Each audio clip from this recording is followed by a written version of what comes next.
Hi, this video is to help you interpret our non-CPA public accounting test. I'm Giles Pearson, co-founder of Account Tests and the author of this test. So this test is targeted for roles in public accounting firms where being a licensed CPA is not a requirement of the job description. Generally, this would be roles below manager. It can cover those studying towards those formal qualifications or those with no qualifications who have significant experience working in public accounting. And this test is for roles which cover elements of both CAS and tax.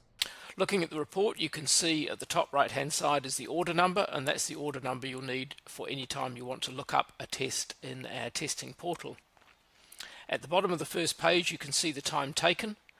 This test has an allocated time of 40 minutes, so if that time taken says 40, that means your candidate was still working on the test when their time ran out. Otherwise you can see how long they spent in the test. The start and finish times tell you the date and time the candidate entered and exited the testing platform, which includes the time for them filling out their details in the biodata and doing some sample questions. If you go through to the next page, this gives you some background. It also gives you a link to our website about the proctoring. All of the tests are proctored. What that means is that as the candidate is doing the test, their camera is on and it's making sure that they're doing the test under fair exam conditions. This includes monitoring who's taking the test, the use of other devices, and if they're accessing other windows on the device that they're using. Each test report like this comes with a proctoring report, which for privacy reasons you can only access by logging in to the testing platform. So follow the link to the website to see a video there which helps you interpret the proctoring report and also make sure that you know how to find that proctoring report in the testing portal.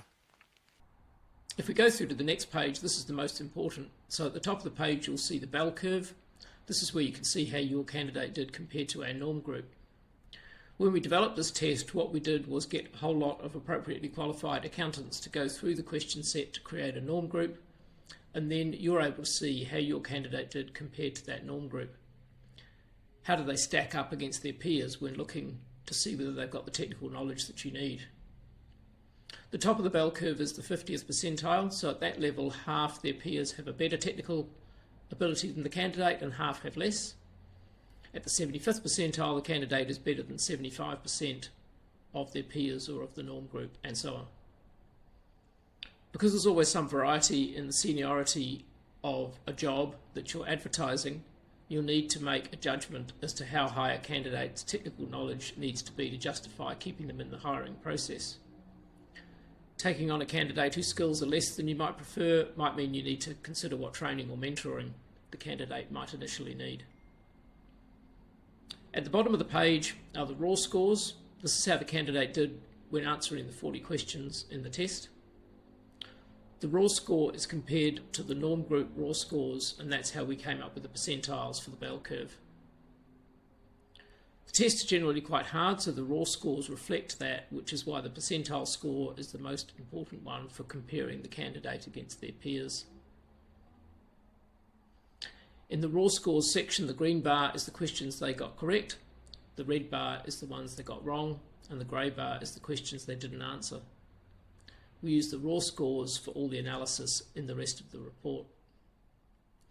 So on the next page you can see the first level of analysis. This looks at the questions based on difficulty. So how did they do on the easier questions versus the harder questions? You'd expect to see them do better on the easier questions. If that's not the case, then you'll need to look in more detail at the topic analysis, what questions they didn't answer, and potentially at the proctoring report. After this, we analyse by topic. We go through the different topics covered by the test, and you can see where the candidate's strengths and weaknesses are. This might be useful if some of the topics are more or less important for success in the role. Also, they might highlight some specific training requirements or where you might need to initially have more oversight over the output of the candidate. So here we're covering accounting and financial reporting. So this is looking at reporting but not including any knowledge of specific US GAAP standards.